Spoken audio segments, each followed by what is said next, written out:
Hey, it's Saul here with your reminders of what's happening this coming week in Warcraft. Hit the like button, subscribe for more WoW coverage, catch me live, and here is what is up.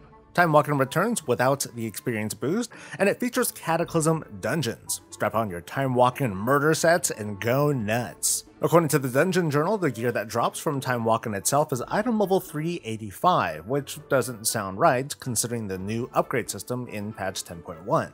Instead, I'm going to speculate, which means I could be wrong, and say that the gear that you can expect from drops will be Adventurer class gear, which can be upgraded to item level 411 with Flight Stones and Whelpling Crests. It's not very high, but it means even more trinket options in an already saturated trinket market around this item level. And a lot of folks will be running Time Walking specifically to get the normal raid gear that may drop, which should be upgradable to item level 424. Historically, tier pieces can drop from here, so it might be a good idea to do your Time Walking quest before making a choice in your Grey Vault if you can. The second wing of Raid Finder should drop this week, introducing the Assault on the Zakali, Rashok, and Skarn, meaning more chances at loot, including the frustratingly rare Shadow Flame Essence. It's used in a variety of 10.1 recipes people want, it goes for some good gold, and in most cases you're better off selling it to folks who need to min-max. Recipes can also drop from the raid, including ones from the Vault of the Incarnates. You have a much better chance of scoring these if you actually have the related profession, but there's always that possibility that people can greed roll for these items well worth over 100,000 gold.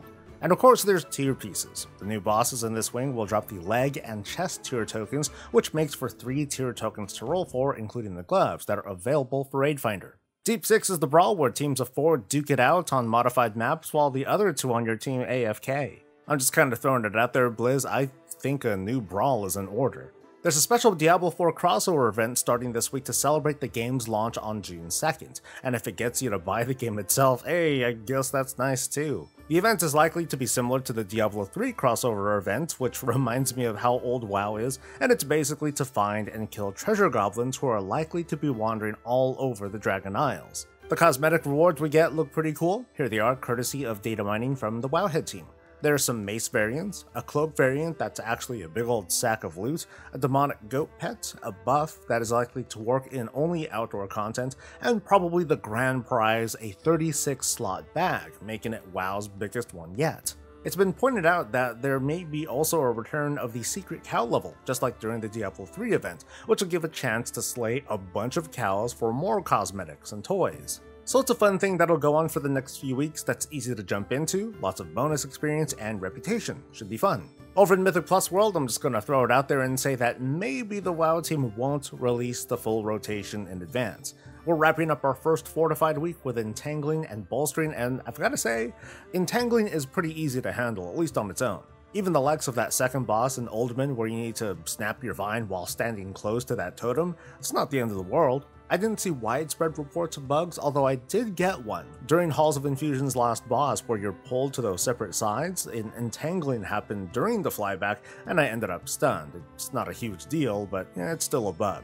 This leaves us with the following combinations, including the Afflicted and the Incorporeal affixes. I'm sort of happy that those are appearing sooner than later as level 7 affixes. This lets people start practicing on the new affix before dungeons hit harder and they run into the level 14 affixes. I think that out of the remaining combos though, the worst possible outcome would be Afflicted and Bursting. If the healer's left hung to dry, they might be left with having to heal or cleanse the afflicted mobs, while DPS are bursting themselves to death and they're like, lol, where's the heals, guys? I'm hoping the WoW team sees that too and tries to mitigate that stress a little bit.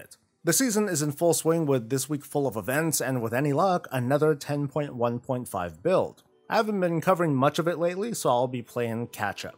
Expect me to go over some highlights and things to look forward to, or to not. Maybe you're just fine plugging away at raids and dungeons or whatever's your fancy. Whatever the case though, stay tuned for that coverage and more. Or catch me live while I explore the PTR, maybe run some keys and gear up for more adventures. Please hit the like button and subscribe to the channel, that helps me out a ton. Hope to catch you later, let's have Bob close us out. Stay safe, stay healthy, and stay breezy.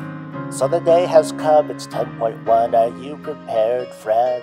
It's another Warcraft ride to get you on and working. Here's the stuff you gotta do, a few things that you gotta get through. Pick up all the quests and start making a mess to make sure that your bags are empty. Rare now is back, only 20 level ups you gotta attack, gonna be easy. Just gotta show some discipline, do all the quests in the race, and you'll be winning. And then you're gonna be wondering, looking for some crescent blight stones. Holy cow, your bag's full, and now you need to go. I see frog is coming this way. Done.